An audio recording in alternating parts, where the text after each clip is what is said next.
எல்லோருக்கும் வணக்கம். Krishna Geetha wisdom YouTube சேனலுக்கு உங்க எல்லோரையும் அன்போடு வரவேற்கிறேன். உங்ககிட்ட ஒரு கேள்வி கேட்கிறேன். நீங்க மனசாட்சிப்படி சொல்லுங்க. வாழ்க்கையில நீங்க யாருக்கும் எந்த கெடுதலும் நினைச்சதே இல்ல. மத்தவங்களுக்கு உதவி செய்யணும்னு நினைச்சு ஓடாடி போயிருப்பீங்க. யாராவது கஷ்டப்படுறத பார்த்தா உங்க சொந்த கஷ்டத்தை கூட மறந்துட்டு அவங்களுக்கு கை கொடுத்து தூக்கி விட்டுருப்பீங்க. ஆனா கடைசியில உங்களுக்கு என்ன கிடைச்சது? ஏமாற்றம், கண்ணீர், அப்புறம் இவர் ரொம்ப நல்லவன்பா, என்ன வேணா பண்ணலாம் அப்படிங்கிற அலட்சியம்தானே. உங்க மனசுக்குள்ள என்னைக்காவது இந்த கேள்வி வந்திருக்கா? நான் என்ன தப்பு பண்ணேன்? எல்லாரையும் நேசிச்சது ஒரு தப்பா? எல்லாரும் நல்லா இருக்கணும்னு நினைச்சது ஒரு தப்பா? ஏன் இந்த உலகம் நல்லவங்களையே திரும்ப திரும்ப மிதிக்குது? ஏன் நல்லவங்களுக்கு மட்டும்தான் இவ்வளவு கஷ்டம் வருது அப்படின்னு நீங்க என்னைக்காவது ராத்திரி தூக்கம் வராம கண்ணீரோட யோசிச்சிருக்கீங்களா? உங்க மனசுல இந்த வலி இருந்தா இந்த பேச்சு உங்களுக்கானதுதான். இத கொஞ்சம் ஆழமா கவனமா கேளுங்க. மகாபாரத போர்க்களத்துல அர்ஜுனனும் இதே நிலைமையில தான் நின்னான். அவன் கையில வில் இருக்கு, எதிரிய வீழ்த்துற சக்தி இருக்கு. ஆனா அவன் மனசு உடைஞ்சு போயிருக்கு. அவன் கிருஷ்ணரை பார்த்து கேக்குறான், கிருஷ்ணா, முன்னாடி நிக்கிறவங்க எல்லாம் என் சொந்தக்காரங்க, என் குருமார்கள், என் அண்ணன் தம்பிக. அவங்களை எதிர்த்து நான் எப்படி அம்பெடுப்பேன்? நான் அமைதியா போயிடுறேனே. அவங்க என்ன வேணா பண்ணட்டும், நான் நல்லவனாவே இருந்துட்டு போயிடுறேனே அப்படின்னு சொல்லி தன் வில்ல கீழே போட்டுட்டு அழுகிறான். அப்போ கிருஷ்ணர் சிரிச்சுக்கிட்டே என்ன சொன்னாரு தெரியுமா? அர்ஜுனா, நீ நினைக்கிற இந்த நல்லத்தனம் பலவீனம். இது தர்மம் இல்ல, இது உன்னோட பயம் அப்படின்னு முகத்துல அடிச்ச மாதிரி சொன்னாரு. யோசிச்சு பாருங்க, நாம பல நேரங்கள்ல எதை நல்லத்தனம்னு நினைச்சுக்கிட்டு இருக்கோமோ அது உண்மையிலேயே நல்லத்தனம் தானா, இல்ல மத்தவங்க நம்மள கெட்டவன்னு சொல்லிடுவாங்களோ அப்படிங்கிற பயமா? இன்னைக்கு சமூகத்துல பாருங்களேன், ஒருத்தன் அமைதியா சாதுவா யாரையும் எதுவுமே கேட்காம இருந்தா இந்த உலகம் அவனை நல்லவன்னு கொண்டாடுறத விட இவன் ஒரு லூசுப்பா, இவனை எப்படி வேணா ஏமாத்தலாம்னு தான் நினைக்குது. ஆபீஸ்ல எல்லாரோட வேலையையும் தூக்கி தலைமையில போட்டுக்கிறவனுக்கு என்ன பேரு கிடைக்குது? உழைப்பாளிங்கிற பேரை விட அவனை வச்சு வேலையை முடிச்சுக்கலாம்ங்கிற எண்ணம் தான் மத்தவங்களுக்கு வருது. குடும்பத்துல சுயமரியாதையை விட்டுட்டு எல்லாரையும் சகிச்சுக்கிட்டு போறவங்களுக்கு என்ன மதிப்பு கிடைக்குது? அவங்க உணர்வுகளுக்கு அங்க மரியாதையே இல்லாம போயிடுது. ஏன் இப்படி நடக்குது? ஏன்னா நாம எல்லையில்லாத நல்லத்தனத்தை காட்டுறப்போ மத்தவங்களுக்கு நம்ம மேல பயமும் போயிடும், மரியாதையும் போயிடும். ஒரு பூச்செடியில அழகான பூக்கள் இருந்தா மக்கள் அதை ரசிப்பாங்க. ஆனா அதே செடியில முள் இல்லைன்னா அதை யார் வேணா பிடுங்கி எரிஞ்சிட்டு போயிட்டே இருப்பாங்க. உங்களோட நல்லத்தனம்ங்கிறது அந்த பூ மாதிரி, ஆனா உங்களோட சுயமரியாதையும் கண்டிப்பும் தான் அந்த முள் மாதிரி. அந்த முள் இருந்தாதான் பூவை யாராலும் கண்டபடி தொட முடியாது. நான் நல்லவனா இருக்கணும், ஆனா அதே நேரத்துல என்னை யாரும் மிதிக்க கூடாது அப்படின்னு நீங்க ஆசைப்பட்டா அதுக்கு கிருஷ்ணர் நமக்கு காட்டுற வழி என்ன தெரியுமா? உங்க நல்லத்தனத்துக்கு ஒரு எல்லைக்கோடு போடணும். வாழ்க்கையில உங்கள பலவீனமானவன்னு நினைச்சு யாரும் மிதிக்காம இருக்கணும்னா, அதே நேரத்துல உங்க உள்ளத்துல இருக்கிற அந்த நல்ல மனிதன் செத்து போகாம வாழணும்னா, நீங்க உங்க வாழ்க்கையில கண்டிப்பா கடைபிடிக்க வேண்டிய 7 சக்தி வாய்ந்த ஆன்மீக சூத்திரங்கள் இருக்கு. இந்த 7 வழிகளை நீங்க புரிஞ்சுக்கிட்டு உங்களோட வாழ்க்கையில செயல்படுத்த தொடங்குனா அப்புறம் எந்த கொம்பனாலும் உங்களை ஏமாத்தவோ உங்கள பலவீனமானவன்னு நினைச்சு மிதிக்கவோ முடியாது. அந்த 7 சூத்திரங்கள் என்னென்ன? நாம எங்க தப்பு பண்றோம்? அதை எப்படி சரி பண்றது? வாங்க ஒவ்வொன்றா ரொம்ப ஆழமா நாம அடுத்தடுத்த பகுதிகள்ல பார்க்க போறோம். இத கேக்குறப்போ உங்க வாழ்க்கையில நீங்க பண்ண பல தப்புகள் உங்க கண்ணு முன்னாடி வந்து போகும். ஆனா கவலைப்படாதீங்க, இந்த பயணம் உங்களை ஒரு சக்தி வாய்ந்த சுயமரியாதையுள்ள மனிதனா மாற்றும். முதல் சூத்திரம், எல்லாரோட கூப்பிட்ட குரலுக்கும் ஓடாதே. Don't be available to everyone. உங்க வாழ்க்கையில நீங்க என்னைக்காவது யோசிச்சு பார்த்திருக்கீங்களா? நீங்க ஒரு முக்கியமான வேலையா இருப்பீங்க. யாரோ ஒருத்தர் ஃபோன் பண்ணி, மச்சி எனக்கு உடனே ஒரு உதவி வேணும், இங்க வாயேன் அப்படின்னு கூப்பிடுவாரு. நீங்க செஞ்சுக்கிட்டு இருந்த வேலையை அப்படியே தூக்கி போட்டுட்டு உங்க நேரத்தையும் பணத்தையும் செலவு பண்ணிட்டு ஓடுவீங்க. ஆனா அதே ஆளு அவரோட ஃப்ரீ டைம்ல மட்டும்தான் உங்ககிட்ட பேசுவாரு. உங்க தேவைன்னு வரும்போது, ஐயோ எனக்கு இன்னைக்கு ரொம்ப பிஸிடா அப்படின்னு அசால்ட்டா ஒரே வார்த்தையில முடிச்சிட்டு போயிடுவாரு. உங்களுக்கு இந்த மாதிரி அனுபவம் நடந்திருக்கா இல்லையா? கொஞ்சம் யோசிச்சு பாருங்க. பகவத்கீதையில கிருஷ்ணர் அர்ஜுனனுக்கு ஒரு அருமையான உண்மையை உணர்த்துவாரு. அர்ஜுனா, இந்த சூரியனை பாரு, அது தினமும் காலையில உதிக்குது, மாலையில மறையுது. அது தனக்கான விதிகளை, தனக்கான பாதைய யாருக்காகவும் எந்த காலத்திலையும் மாத்திக்கிட்டதே இல்ல. உலகத்துல யாராவது கூப்பிடுறாங்கங்கிறதுக்காக சூரியன் நடுநிசியில உதிச்சு வெளிச்சம் தருமா? தரவே தராது. ஏன்னா அதுக்கு தன்னோட மதிப்பு என்னன்னு தெரியும், தன்னோட இயக்கம் எவ்வளவு முக்கியம்னு தெரியும். ஆனா நீ என்ன பண்ற? யார் கூப்பிட்டாலும் உடனே உன் வேலையை போட்டுட்டு ஓடுற. யார் வந்து கண்ணீர் வடிச்சாலும் உன்னோட மனசையும் உன்னோட நேரத்தையும் தூக்கி கொடுத்துட்ற. ஏன் நாம இப்படி பண்றோம்? ஏன்னா நாம ஓடி போய் உதவி பண்ணலன்னா அவங்க நம்மள கெட்டவன்னு நினைச்சிடுவாங்களோங்கிற பயம். ஐயோ, நாம இல்லைன்னா அவங்க என்ன நினைப்பாங்க அப்படிங்கிற போலியான ஒரு குற்ற உணர்ச்சி. ஆனா நான் உங்களை பார்த்து ஒரு கேள்வி கேட்கிறேன். நீங்க எல்லாரோட கூப்பிட்ட குரலுக்கும் ஓடி ஓடி போய் நிக்கிறீங்களே, உங்களோட கனவுகளும் உங்களோட வாழ்க்கையும் உங்க குடும்பத்தோட எதிர்காலமும் உங்களுக்காக காத்து நிற்குமா? கண்டிப்பா நிக்காதுங்க. காலம் ஓடிக்கிட்டே இருக்கும். கடைசியில நீங்க மத்தவங்க வாழ்க்கைய சரி பண்றதுலயே உங்க சொந்த வாழ்க்கைய தொலைச்சிட்டு நிப்பீங்க. இந்த உலகத்துல ஒரு கசப்பான உண்மை இருக்குங்க. எது ஒண்ணு அதிகமா சுலபமா கிடைக்குதோ அதுக்கு மனுஷங்க கொடுக்கற மதிப்பு ரொம்ப ரொம்ப கம்மி. தண்ணி தாராளமா கிடைக்கிற வரைக்கும் யாரும் அதை மதிக்கிறதில்ல. அதுவே வறட்சி வந்து தண்ணிக்கு தட்டுப்பாடு வரும்போதுதான் ஒரு சொட்டு தண்ணியோட அருமை புரியும். அதே மாதிரி தான் நீங்களும். நீங்க எப்பவும் எல்லாருக்கும் அவைலபிளா இருந்தா, இவன் எப்ப கூப்பிட்டாலும் வருவான்டா, இவனுக்கு வேற வேலையே இல்ல அப்படின்னு ரொம்ப அசால்ட்டா எடை போட்டுடுவாங்க. உங்களோட நல்லத்தனமும் உங்களோட உதவியும் அவங்களுக்கு ஒரு கடமையா மாறிடும். ஒரு நாள் நீங்க பிஸியா இருந்து இன்னைக்கு வர முடியாதுன்னு சொன்னா அன்னைக்கு நீங்க கெட்டவனா மாறிடுவீங்க. இவ்வளவு நாள் செஞ்ச நல்லது எல்லாம் ஒரே வினாடியில காத்துல பறந்து போயிடும். அதனால தான் சொல்றேன், உங்களோட நேரத்தை முதல்ல நீங்க மதிக்க கத்துக்கோங்க. உங்க நேரத்துக்கு நீங்க மதிப்பு கொடுக்கலன்னா இந்த உலகத்துல வேற எவனுமே உங்க நேரத்துக்கு மதிப்பு கொடுக்க மாட்டான். யாராவது உங்களை கூப்பிடுறாங்கன்னா முதல்ல யோசிங்க, அவங்களுக்கு உண்மையிலேயே உங்க உதவி தேவையா, இல்ல அவங்களோட சோம்பேறித்தனத்துக்காக உங்களை பயன்படுத்திக்க நினைக்கிறாங்களா? உங்களுக்கு ஒரு முக்கியமான வேலை இருக்கும்போது மத்தவங்களுக்காக அதை தள்ளி போடாதீங்க. எனக்கு இப்போ வேலை இருக்கு, அப்புறம் பேசுறேன்னு சொல்றதுல எந்த தப்பும் இல்ல. உங்களோட நேரத்தையும் உங்களோட சக்தியையும் யாருக்கு கொடுக்கணும்னு நீங்க தான் தீர்மானிக்கணும். எல்லாருக்கும் கிடைக்கிற ஒரு பொருளா நீங்க இருந்தா உங்க மதிப்பு குப்பைக்கு சமமா போயிடும். அரிதா கிடைக்கிற தங்கமா நீங்க மாறணும். அப்போ அப்படி ஒருத்தர் நம்ம கிட்ட உதவி கேட்டு வரும்போது நம்மளால முடியாதுன்னு தைரியமா இல்லைன்னு சொல்றது எப்படி? அதுக்கு என்ன தைரியம் வேணும்? வாங்க, 2ஆம் சூத்திரத்துல அதை பத்தி ரொம்ப ஆழமா விரிவா பார்ப்போம். 2ஆம் சூத்திரம், இல்லை என்று சொல்ல பழகு. Learn to say no. உங்க வாழ்க்கையில நீங்க எத்தனை தடவை மனசுக்குள்ள ஐயோ எனக்கு இதுல விருப்பமே இல்லையே, என்னால இதை செய்யவே முடியாதுடான்னு நினைச்சுக்கிட்டே வெளியில மட்டும் போலியான ஒரு சிரிப்போட சரிங்க நான் பண்றேன் அப்படின்னு தலையாட்டிருப்பீங்க. யோசிச்சுக்காருங்க, ஆஃபீஸ்ல உங்க மேல அளவுக்கு அதிகமான வேலை சுமை இருக்கும்போது மச்சி இந்த வேலையை மட்டும் கொஞ்சம் முடிச்சுக்கூடன்னு கேட்குறப்போ முடியாதுன்னு சொல்ல முடியாம ஏத்துக்கிட்டு ராத்திரி முழுக்க தூக்கம் கெட்டு கஷ்டப்பட்டிருப்பீங்க. சொந்தக்காரங்க யாராவது வந்து பணம் கேட்குறப்போ உங்ககிட்டயே சொந்த தேவைக்கு பணம் இல்லாத நிலையில கூட வெளியில கடன் வாங்கியாவது அவங்களுக்கு கொடுத்துட்டு அப்புறம் நீங்க கஷ்டப்பட்டிருப்பீங்க. ஏன் இப்படி பண்றோம்? இல்லைன்னு ஒரு வார்த்தை சொன்னா நம்ம சுத்தி இருக்கிற ஜனங்க நம்மளை விட்டு தள்ளி போயிடுவாங்களோங்கிற பயம், நம்மளை கெட்டவன்னு முத்திர குட்டிடுவாங்களோங்கிற பயம். ஆனா பகவத்கீதையில கிருஷ்ணர் அர்ஜுனனுக்கு உணர்த்துற மிக முக்கியமான தத்துவமே இதுதான். அர்ஜுனா, உன்னோட இல்லைங்கிற மறுப்பை கேட்டு உன்னை விட்டு போறவன் எவனோ அவன் என்னைக்குமே உன்னோட உண்மையை விரும்பினவன் இல்லை, அவன் உன் உதவியை மட்டும் விரும்பின சுயநலவாதி. இந்த உலகத்துல உங்களை உண்மையா நேசிக்கிற ஒருத்தர் உங்களோட சூழ்நிலையை புரிஞ்சுப்பாரு. நீங்க இல்லைன்னு சொல்றப்போ அதோட நியாயத்தை ஏத்துப்பாரு.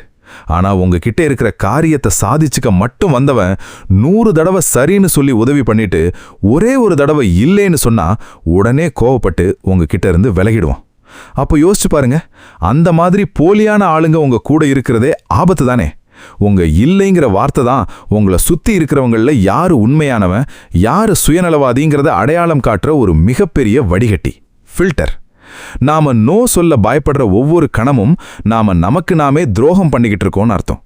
மற்றவங்களை திருப்திப்படுத்தணுங்கிறதுக்காக உங்க சொந்த மனசாட்சியையும் உங்க சந்தோஷத்தையும் உங்க அமைதியையும் பலி கொடுக்குறீங்க பாத்தீங்களா?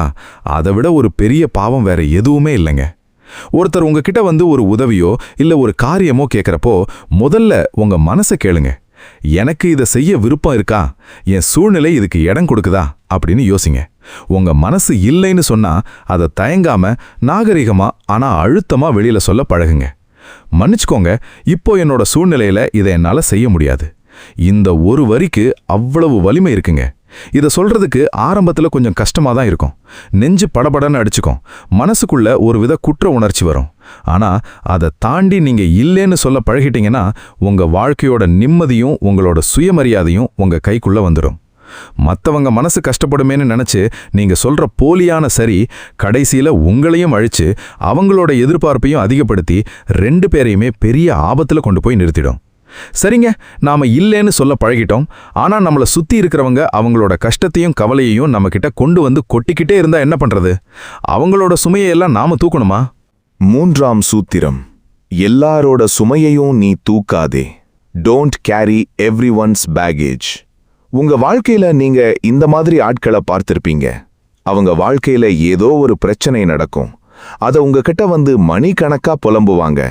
அவங்க கஷ்டத்தை கேட்கிறப்போ உங்க மனசு துடிச்சு போகும். அவங்களுக்கு என்ன பண்றதுனே தெரியாம நீங்க யோசிச்சு தூக்கம் கெட்டு சாப்பாடு இல்லாம அவங்க பிரச்சனைக்காக நீங்க மன உளைச்சலுக்கு ஆளாவீங்க. ஆனா அந்த புலம்புன ஆளு உங்ககிட்ட எல்லாத்தையும் கொட்டிட்டு நிம்மதியா தூங்க போயிடுவாரு. கடைசியில யாரு மனசு உடைஞ்சு நிம்மதி இழந்து நிப்பா? நீங்க தான். உங்களுக்கும் இந்த மாதிரி நடந்திருக்கா இல்லையா? கொஞ்சம் யோசிச்சு பாருங்க. பகவத்கீதையில ஒரு அருமையான தத்துவம் இருக்கு. ஒரு அழகான படகை யோசிச்சு பாருங்க. அந்த படகு தண்ணி மேல ரொம்ப கம்பீரமா அழகாக மிதக்குது. ஏன் தெரியுமா? ஏன்னா தண்ணி படகுக்கு வெளியே இருக்கு. படகு தண்ணி மேல மிதக்கலாம், ஆனா அந்த தண்ணி படகுக்கு உள்ள வரக்கூடாது. ஒருவேளை படகுல ஏதோ ஒரு ஓட்டை விழுந்து வெளியே இருக்கிற தண்ணி படகுக்கு உள்ள வர தொடங்குச்சுன்னா என்ன ஆகும்?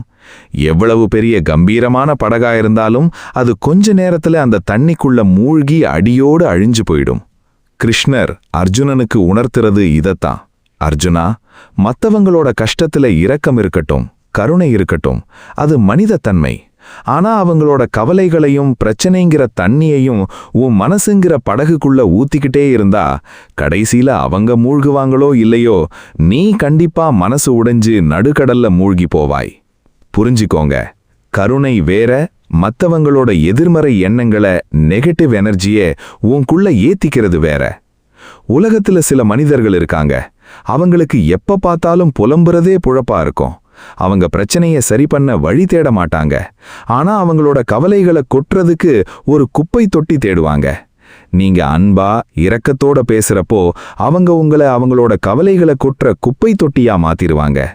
அவங்களோட கோபம், அவங்களோட விரக்தி, அவங்களோட பயம் எல்லாவற்றையும் உங்ககிட்ட கொட்டிட்டு அவங்க லேசாயிடுவாங்க. ஆனா நீங்க அந்த நச்சுத்தனமான எண்ணங்களை உங்க மனசுக்குள்ள சுமந்துகிட்டு நாள் முழுக்க நிம்மதி இல்லாம தவிப்பீங்க. மத்தவங்களுக்கு உதவி பண்ணுங்க, ஆனா அவங்களோட விதிய இல்ல அவங்களோட வாழ்க்கை சுமைய நீங்க தூக்காதீங்க.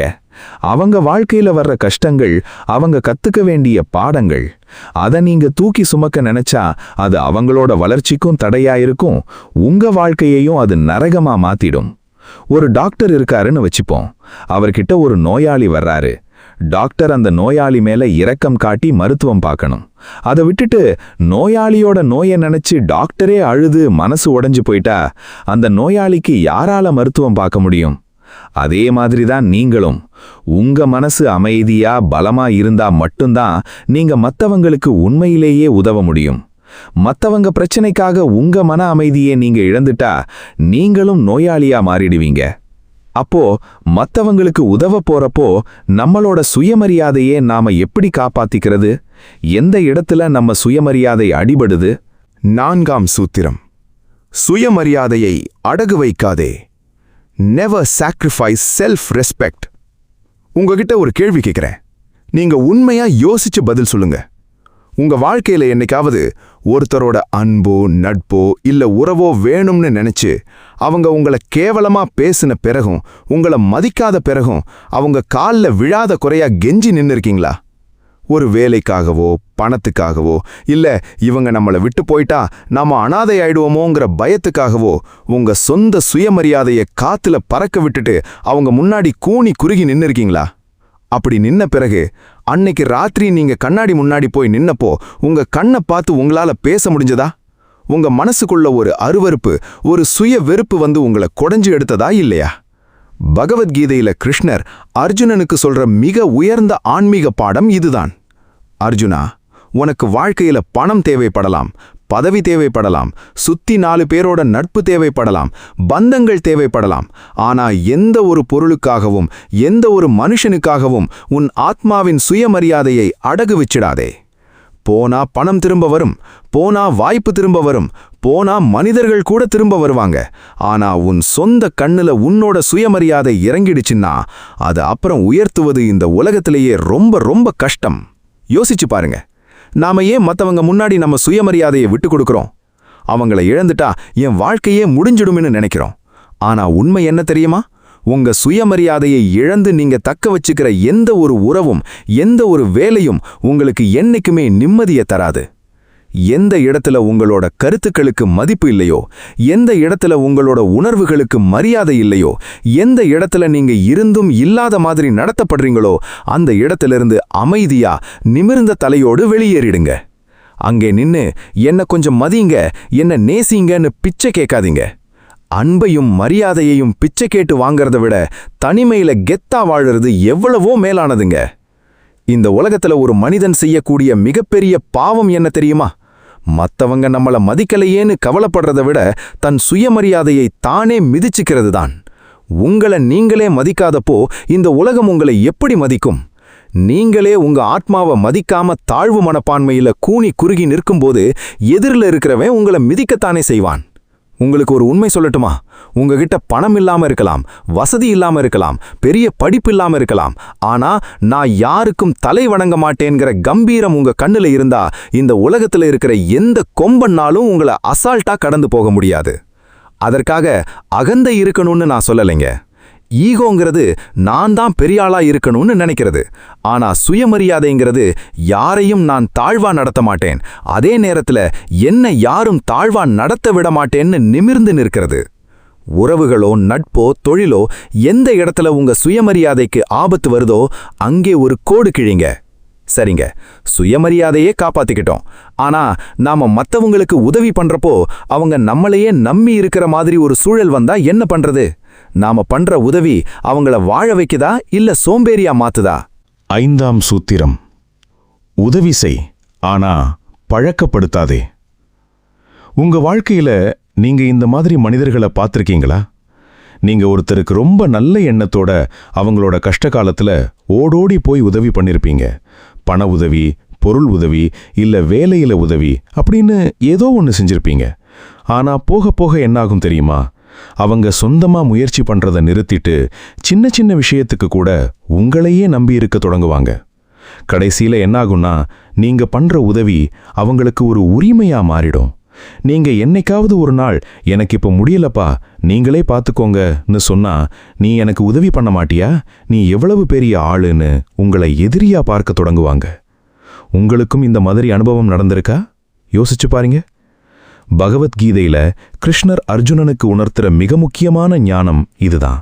அர்ஜுனா, ஒரு மனிதனுக்கு நீ செய்யக்கூடிய மிகச்சிறந்த உதவி என்ன தெரியுமா? அவனுக்கு வாழ்நாள் முழுக்க சோறு போடுறதில்ல, அவன் சொந்த கால்கள்ல நிக்கிறதுக்கு அவனை தயார்படுத்துறது தான். ஒருத்தனுக்கு மீன் பிடிச்சு கொடுத்தா அவன் அன்னைக்கு ஒரு நாள் மட்டும்தான் சாப்பிடுவான். ஆனா அவனுக்கு மீன் பிடிக்க கத்து கொடுத்தா அவன் ஆயுசுக்கும் தன் பசியை தானே தீர்த்துப்பான். யோசிச்சு பாருங்க. நாம பல நேரங்கள்ல கருணைங்கிற பேர்ல பண்ற மிகப்பெரிய தப்பு என்ன தெரியுமா? மத்தவங்கள நம்மளையே நம்பி வாழ்கிற மாதிரி பழக்கப்படுத்துறது தான். நீங்க ஒருத்தருக்கு தேவையை விட அதிகமா உதவி செஞ்சுக்கிட்டே இருந்தா அவங்களோட சுய சிந்தனையும் அவங்களோட உழைப்பும் செத்து போயிடும். அவங்க சோம்பேறியா மாறிடுவாங்க. அப்புறம் அவங்க வாழ்க்கையில வர்ற ஒவ்வொரு பிரச்சனைக்கும் உங்களைத்தான் காரணமா சொல்லுவாங்க. இந்த உலகத்துல உதவி செய்யறது புண்ணியம்தான். ஆனா அந்த உதவி மத்தவங்கள சுயசார்பு உள்ளவங்களா மாத்தணுமே தவிர உங்களை சார்ந்த அடிமையா மாத்திடக்கூடாது. நீங்க ஒருத்தருக்கு தொடர்ந்து உதவி பண்ணிக்கிட்டே இருந்தா ஒரு கட்டத்துல நீங்க அவங்களுக்கு உதவியாளனா இருக்க மாட்டீங்க, அவங்களோட அடிமையா மாறிடுவீங்க. அவங்க உங்களை ஒரு ஏணியா பயன்படுத்துவாங்க. காரியம் முடிஞ்சதும் அந்த ஏணியை எட்டி மிதிச்சிட்டு மேல போய்கிட்டே இருப்பாங்க. அதனால தான் சொல்றேன், உதவி பண்ணுங்க, ஆனா அவங்கள பழக்கப்படுத்தாதீங்க. யாராவது உங்ககிட்ட உதவி கேட்டு வந்தா அவங்களுக்கு வழியை காட்டுங்க, அறிவுரையை கொடுங்க, ஆரம்பக்கட்ட ஆதரவை கொடுங்க. ஆனா அந்த பாதையில அவங்களத்தான் நடக்க வைக்கணும். அவங்கள தூக்கிக்கிட்டு நீங்க நடக்கக்கூடாது. உங்க தயவு இல்லாமலேயே அவங்களால வாழ முடியுங்கிற தைரியத்தை அவங்களுக்கு கொடுங்க. அதுதான் உண்மையான ஆன்மீக உதவி. அதை விட்டுட்டு எல்லாவற்றையும் நீங்களே செஞ்சு கொடுத்து அவங்கள சோம்பேறியா மாத்தினா அது உதவியே இல்லை. அது அவங்களுக்கு நீங்க செய்யற மிகப்பெரிய துரோகம். சரிங்க, நாம உதவியையும் அளவோட பண்ண கத்துக்கிட்டோம். ஆனா நம்மள சுற்றி இருக்கிறவங்க நம்மள பத்தி தவறா பேசுறப்போ இல்ல நம்ம கிட்ட வம்புக்கு வர்றப்போ நாம என்ன பண்றது? வாய மூடிக்கிட்டு அமைதியா இருக்கணுமா இல்ல எதிர்த்து பேசணுமா? நம்ம மௌனத்துக்கு என்ன வலிமை இருக்கு? 6ஆம் சூத்திரம். உன் மௌனத்துக்கும் ஒரு வலிமை இருக்கட்டும். Value your silence. உங்க வாழ்க்கையில நீங்க இந்த மாதிரி சூழ்நிலைய என்னைக்காவது கடந்து வந்திருக்கீங்களா? யாராவது உங்ககிட்ட தேவையில்லாம வம்புக்கு வருவாங்க, உங்கள பத்தி தப்பா பேசுவாங்க, இல்லன்னா உங்கள காயப்படுத்துற மாதிரி ஏதோ ஒரு வார்த்தையை விடுவாங்க. உடனே உங்க ரத்தம் கொதிக்கும். இவனுக்கு இன்னைக்கே பதில் சொல்லி ஆடணும், இவனை சும்மா விடக்கூடாதுன்னு நீங்க கோவப்பட்டு கூட சேர்ந்து கத்தி பெரிய சண்டை போட்டு கடைசியில அன்னைக்கு நாள் முழுக்க உங்க நிம்மதியும் போய் உங்க உடம்புல இருந்த சக்தியும் வீணா போயிருக்குமா இல்லையா? யோசிச்சு பாருங்க. நாம ஏன் எல்லா பேச்சையும் தலைமேல ஏத்திக்கிட்டு உடனடியா பதில் பேச ஓடுறோம்? பகவத்கீதையில கிருஷ்ணர் குருக்ஷேத்திர போர்க்களத்துல காட்டிய அந்த கம்பீரமான மௌனம் இருக்கே, அதை நாம ஆழமா கவனிக்கணும். கிருஷ்ணர துரியோதனனும் கர்ணனும் சிசுபாலனும் எவ்வளவோ கேவலமா பேசினாங்க. ஆனா கிருஷ்ணர் ஒவ்வொரு முறை அவங்க பேசுறப்பவும் உடனே கோவப்பட்டு கத்தல. அமைதியா ஒரு சின்ன புன்னகையோட மௌனமா இருந்தாரு. ஏன்னா அவரோட மௌனத்துக்கு பின்னாடி ஒரு மிகப்பெரிய அதிகாரம் இருந்தது. அந்த மௌனம்தான் எதிரிகளுக்கு மிகப்பெரிய பயத்தை தந்தது. கிருஷ்ணர் அர்ஜுனனுக்கு உணர்த்துறது இதத்தான். அர்ஜுனா, எல்லா பேச்சுக்கும் உடனே பதில் சொல்லணும்னு அவசியமே இல்லை. எல்லா சண்டையிலையும் குதிச்சு உன்னோட சக்தியை வீணடிக்கணும்னு அவசியமே இல்லை. பல இடங்கள்ல மௌனம்தான் மிகப்பெரிய சக்தி வாய்ந்த பதில். ஆனா அதே நேரத்துல அநீதி நடக்கிறப்போ, தர்மம் அழிக்கப்படுறப்போ நீ இருக்கிற மௌனம் இருக்கே, அது மிகப்பெரிய பாவம். இந்த ரெண்டுக்கும் நடுவுல இருக்கிற வித்தியாசத்தை புரிஞ்சுக்கோ. எவ்வளவு பெரிய ஆன்மீக உண்மை பாருங்களேன். நாம பல நேரங்கள்ல சின்ன சின்ன விஷயங்களுக்கு மட்டமான மனிதர்கள் பேசுற பேச்சுகளுக்கெல்லாம் இறங்கி போய் பதில் பேசி நம்ம தரத்தை நாமளே குறைச்சிக்கிறோம். ஒரு தெரு நாய் நம்மள பார்த்து குறைச்சா நாமளும் பதிலுக்கு கீழே இறங்கி நாயை பார்த்து குறைப்போமா? கண்டிப்பா மாட்டோம்ல. அப்புறம் ஏன் அறிவில்லாத மனுஷங்க பேசுற முட்டாள்தனமான பேச்சுகளுக்கெல்லாம் இறங்கி போய் சண்டை போடுறீங்க? உங்களை ஒருத்தர் வீணாக விமர்சனம் செய்யறார்னா நீங்க கொடுக்கிற மிகப்பெரிய தண்டனை என்ன தெரியுமா? அவங்கள கண்டுக்காம முழுமையா புறக்கணிக்கிறது தான். உங்களோட அந்த மௌனம் அவங்கள உள்ளுக்குள்ள பொசுக்கிடும். அடடா, நாம இவ்வளவு கத்துறோமே, இவன் நம்மள ஒரு ஆளாவே மதிக்கலையேங்கிற அந்த அவமானம் அவங்கள ஆட்டி படைக்கும். ஆனா அதே நேரத்துல இன்னொரு பக்கத்தையும் நீங்க நல்லா கவனிக்கணும். உங்க கண் முன்னாடி ஒரு அநீதி நடக்குது, உங்க சுயமரியாதையே ஒருத்தன் வேணும்னே மிதிக்கிறான், இல்ல ஒரு அப்பாவிக்கு துரோகம் நடக்குதுன்னா அங்கே நீங்க நான் நல்லவன், நான் அமைதியா போயிடுறேன்னு மௌனமா இருந்தா அது நல்லத்தனம் இல்லைங்க, அது பயந்தாங்குழித்தனம், அது மிகப்பெரிய பாவம். அப்போ எந்த இடத்துல மௌனமா இருக்கணும்? தேவையில்லாத விமர்சனங்கள், மூடத்தனமான தர்க்கங்கள், மட்டமான மனிதர்களின் பேச்சுகள், இந்த இடத்துல உங்களோட மௌனம் ஒரு சாட்டையடியா இருக்கணும். எந்த இடத்துல பேசணும்? தர்மத்துக்கு ஆபத்து வர்றப்போ, சுயமரியாதைக்கு ஆபத்து வர்றப்போ அங்கே உங்களோட சிம்ம குரல் இடி மாதிரி முழங்கணும். இந்த ரெண்டுக்கும் நடுவுல இருக்கிற வித்தியாசத்தை நீங்க கத்துக்கிட்டீங்கன்னா உங்க மௌனத்துக்கும் ஒரு கம்பீரம் வந்துடும், உங்க வார்த்தைக்கும் ஒரு அதிகாரம் வந்துடும். சரிங்க, மௌனத்தோட வலிமையையும் புரிஞ்சுக்கிட்டோம். ஆனா இந்த உலகத்துல இருக்கிற எல்லாரையும் நேசிக்கணும்னு நினைக்கிற நம்மள நாமளே நேசிக்கிறோமா? மத்தவங்களுக்கு கொடுக்கிற முக்கியத்துவத்தை நமக்கு நாமே கொடுத்துக்கிறோமா? 7ஆம் சூத்திரம். உன்னை நீ முதல்ல நேசி. Love your self first. உங்ககிட்ட ஒரு கேள்வி கேட்கிறேன், நீங்க உண்மையா யோசிச்ச பதில் சொல்லுங்க. கடைசியா எப்போ நீங்க உங்களுக்காக ஒரு நல்ல சாப்பாடு சாப்பிட்டீங்க? கடைசியா எப்போ உங்களுக்காக ஒரு அழகான துணி வாங்கி விடுத்துக்கிட்டீங்க? கடைசியா எப்போ உங்களை நீங்களே கண்ணாடியில பார்த்து, நீ ரொம்ப அழகா இருக்கடா, நீ எவ்வளவோ கஷ்டங்களை தாண்டி வந்திருக்க, எனக்கு உன்னை ரொம்ப பிடிச்சிருக்குன்னு உங்களை நீங்களே பாராட்டி நேசிச்சிங்க? நினைவிருக்கா? கண்டிப்பா பல பேருக்கு நினைவே இருக்காது. ஏன்னா நாம எல்லாரும் என்ன பண்றோம் தெரியுமா? பெத்தவங்களை சந்தோஷப்படுத்தணும், பொண்டாட்டி பிள்ளைகளை நல்லா வச்சுக்கணும், நண்பர்களுக்கு உண்மையா இருக்கணும், சுத்தி இருக்கிறவங்கள திருப்திப்படுத்தணும்னு எல்லாரையும் நேசிச்சு எல்லாரையும் பார்த்து பார்த்து கவனிச்சுக்கிறோம். ஆனா இந்த உடம்பையும் மனசையும் சுமந்துகிட்டு இருக்கிற உங்களை நீங்க என்னைக்காவது நேசிச்சிருக்கீங்களா? பகவத்கீதையில கிருஷ்ணர் அர்ஜுனனுக்கு உணர்த்துற மிக ஆழமான ஆன்மீக தத்துவம் இதுதான். அர்ஜுனா, ஒரு காலியான பாத்திரத்துல இருந்து யாராவது தண்ணீர் ஊத்த முடியுமா? பாத்திரத்துல தண்ணீர் இருந்தாதான் அதை மத்தவங்களுக்கு முண்டு கொடுக்க முடியும். உனக்குள்ள சந்தோஷமும் அமைதியும் தெளிவும் இருந்தாதான் உன்னோட நல்லத்தனம் மத்தவங்களுக்கு ஆசீர்வாதமா மாறும். நீயே உள்ளுக்குள்ள நொறுங்கி காயப்பட்டு உன்னை நீயே வெறுத்துக்கிட்டு இருந்தா அந்த நல்லத்தனமே உன்னை சுட்டு பொசுக்கிடும். எவ்வளவு பெரிய உண்மை பாருங்களேன். நாம பல நேரங்கள்ல உங்களை நீங்களே நேசிக்கிறத சுயநலம்னு தப்பா நினைச்சுக்கிறோம். ஐயோ, நாம நமக்காக யோசிச்சா அது தப்போன்னு பயப்படுறோம். ஆனா உண்மை என்ன தெரியுமா? உங்களை நீங்க நேசிக்கிறது சுயநலம் இல்லைங்க, அதுதான் ஆன்மீகத்தோட முதல் படி. உங்க உடம்ப ஆரோக்கியமா வச்சுக்கிறது, உங்க மனச அமைதியா வச்சுக்கிறது, உங்க கனவுகளுக்காக நேரம் ஒதுக்கிறது, உங்களோட சந்தோஷத்துக்கு முக்கியத்துவம் கொடுக்கிறது, இது எதுவுமே தப்பில்ல. யோசிச்சு பாருங்க. ஒரு விமானத்துல நாம பயணம் செய்யும்போது ஆபத்து காலம் வந்தா என்ன சொல்லுவாங்க? முதல்ல உங்களுக்கு ஆக்சிஜன் மாஸ்க போட்டுக்கோங்க, அப்புறம் பக்கத்துல இருக்கிறவங்களுக்கு உதவி பண்ணுங்கன்னு சொல்லுவாங்க. ஏன் அப்படி சொல்றாங்க? ஏன்னா நீங்களே மூச்சு திணறி செத்து போயிட்டா பக்கத்துல இருக்கிறவங்களை எப்படி காப்பாற்ற முடியும்? அதே மாதிரிதான் உங்க வாழ்க்கையும். நீங்க முதல்ல மனதளவுலையும் உடல் அளவுலையும் பலமா சந்தோஷமா இருந்தா மட்டும்தான் உங்களை நம்பி இருக்கிற குடும்பத்தையும் உங்களை சுத்தி இருக்கிற மனிதர்களையும் உங்களால நல்லா பார்த்துக்க முடியும். உங்களை நீங்களே மதிக்காம உங்களை நீங்களே வருத்திக்கிட்டு மத்தவங்களுக்காக உங்களையே அழிச்சுக்கிட்டா கடைசியில உங்களுக்கு கிடைக்கிறது கண்ணீரும் விரக்தியும் மட்டும்தான். உங்களை நீங்க நேசிக்க தொடங்கும் போதுதான் இந்த உலகம் உங்களை நேசிக்க தொடங்கும். நீங்க உங்க உடம்புக்கும் மனசுக்கும் மரியாதை கொடுக்கும் போதுதான் எதிரில இருக்கிறவன் உங்களுக்கு மரியாதை கொடுக்க யோசிப்பான். இன்னையிலிருந்து உறுதி எடுங்க. தினமும் கொஞ்ச நேரமாவது உங்களுக்காக ஒதுக்குங்க. உங்க ஆரோக்கியத்துல கவனம் செலுத்துங்க. உங்க மனசுக்கு பிடிச்ச விஷயங்களை செய்யுங்க. உங்க தவறுகளை மன்னிச்சு உங்களை நீங்க நேசிக்க கத்துக்கோங்க. சரிங்க, நாம இந்த 7 சூத்திரங்களையும் பார்த்துட்டோம். எல்லாரோட கூப்பிட்ட குரலுக்கும் ஓடாதே, இல்லைன்னு சொல்ல பழகு, எல்லாரோட சுமையையும் தூக்காதே, சுயமரியாதையை அடகு வைக்காதே, உதவி செய் ஆனா பழக்கப்படுத்தாதே, உன் மௌனத்துக்கும் ஒரு வலிமை இருக்கட்டும், உன்னை நீ முதல்ல நேசி. இந்த 7 வழிகளையும் நம்ம அன்றாட வாழ்க்கையில நடைமுறைப்படுத்தி நம்ம நல்லத்தனத்தை ஒரு சக்தி வாய்ந்த ஆயுதமா மாற்றுவது எப்படி? கடந்த 8 பகுதிகள்ல நாம பார்த்த அந்த ஆன்மீக சூத்திரங்கள் ஒவ்வொன்றும் உங்க மனசுக்குள்ள மிகப்பெரிய ஒரு விழிப்புணர்வை ஏற்படுத்தி இருக்கும்னு நம்புறேன். ஆமாங்க, இவ்வளவு நாளா நான் செஞ்ச தப்பு என்னன்னு எனக்கு தெளிவா புரிஞ்சிடுச்சு. ஆனா இந்த 7 சூத்திரங்களையும் என் நிஜ வாழ்க்கையில எப்படிங்க கொண்டு வர்றது?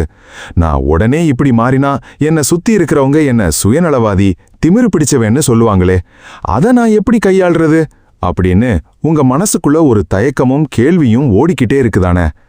அங்கேதான் நாம இந்த 9வது பகுதியில உங்களோட நல்லத்தனத்தை எப்படி ஒரு சக்தி வாய்ந்த தர்ம ஆயுதமா மாற்றுவதுன்னு பார்க்க போறோம். பகவத்கீதையில கிருஷ்ணர் அர்ஜுனனுக்கு போர்க்களத்துல வச்சு ஒரு மிகப்பெரிய பாடத்தை கற்றுத்தருவாரு.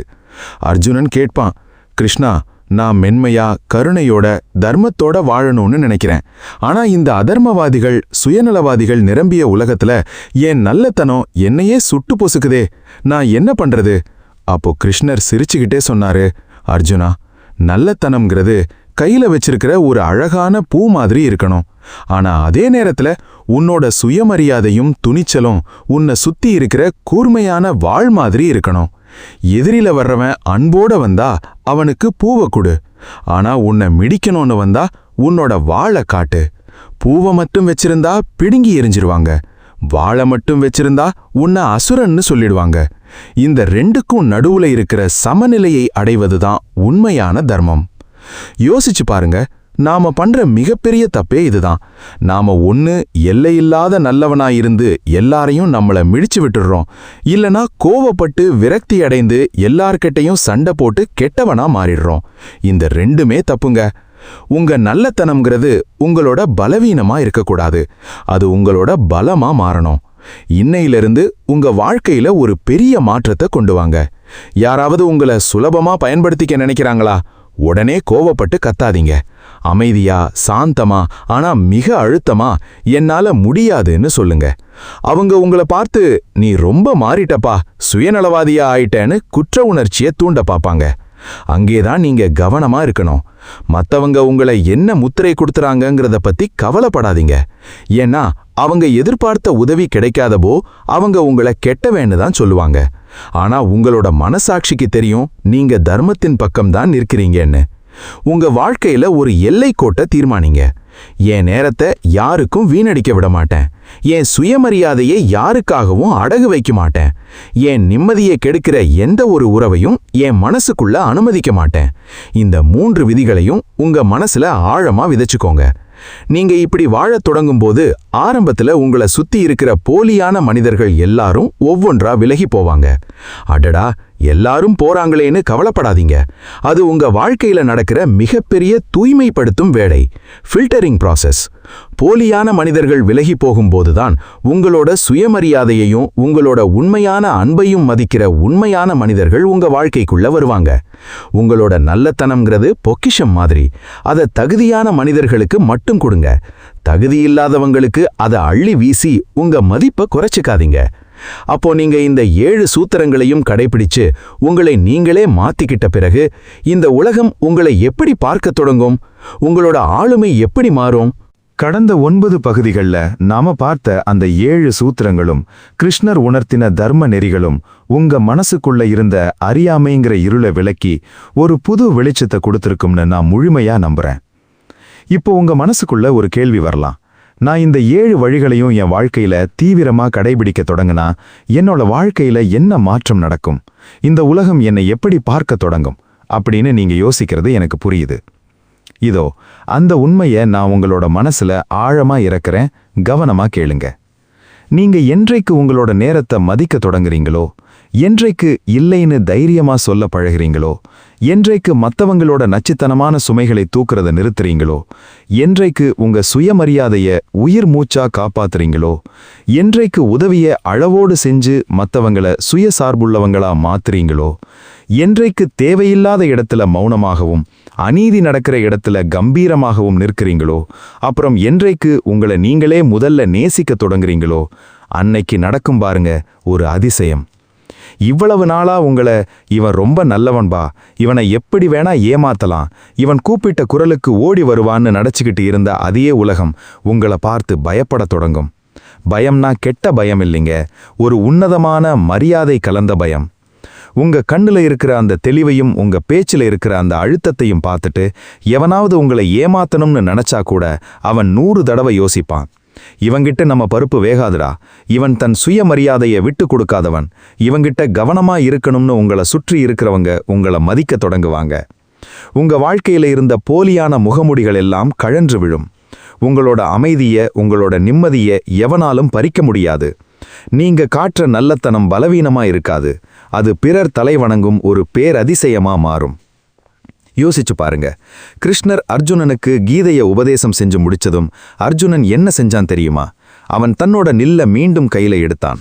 அவன் கண்ணில இருந்த பயமும் குழப்பமும் போலி இரக்கமும் முழுமையா மறைஞ்சு போச்சு. கிருஷ்ணா, என் மயக்கம் தெளிஞ்சது, என் கடமையை நான் கம்பீரமா செய்வேன்னு நிமிர்ந்து நின்னான். அதே மாதிரிதான் நீங்களும். இனிமே நீங்க யாரும் மிதிக்கிற சாதுவான மனிதன் இல்ல. நீங்க தர்மத்தின் வழியில நிமிர்ந்து நிக்கிற ஒரு சக்தி வாய்ந்த ஆன்மீக யோகி. உங்க நல்லத்தனம் உங்களோட கவசம், உங்க சுயமரியாதை உங்களோட ஆயுதம். வாழ்க்கையில இனிமே யார பத்தியும் கவலைப்படாம உங்க ஆத்மாவின் குரலுக்கு மதிப்பளிச்சு கெத்தா நிமிர்ந்த தலையோடு வாழத் தொடங்குங்க. எந்த கொம்பனாலும் உங்களை பலவீனமானவன்னு நினைச்சு மிதிக்க முடியாது. இந்த 10 பகுதி ஆன்மீக பயணம் உங்க மனசுக்குள்ள ஒரு மாற்றத்தை, ஒரு புது நம்பிக்கையை கொடுத்திருந்தா மறக்காம இந்த வீடியோவுக்கு ஒரு லைக் பண்ணுங்க. உங்க வாழ்க்கையில நீங்க நேசிக்கிற, கஷ்டப்பட்டுக்கிட்டு இருக்கிற உங்களோட நண்பர்களுக்கும் குடும்பத்தினருக்கும் இந்த வீடியோவை ஷேர் பண்ணுங்க. அவங்க வாழ்க்கையும் மாறட்டும். மேலும் இதுபோன்ற ஆழமான ஆன்மீக தத்துவங்களையும் வாழ்க்கைக்கான வழிகாட்டுதல்களையும் தொடர்ந்து பெற நம்ம கிருஷ்ணா கீதா விஸ்டம் யூடியூப் சேனலை உடனே சப்ஸ்கிரைப் பண்ணி பக்கத்தில் இருக்கிற பெல் ஐக்கானை கிளிக் பண்ணிக்கோங்க. உங்களோட கருத்துக்களை கீழே இருக்கிற காமெண்ட் பாக்ஸ்ல மறக்காம பதிவிடுங்க. மீண்டும் மற்றொரு சக்தி வாய்ந்த ஆன்மீக பதிவில் உங்களை சந்திக்கிறேன். நன்றி. வாழ்க வளமுடன். ஜெய் ஸ்ரீ கிருஷ்ணா.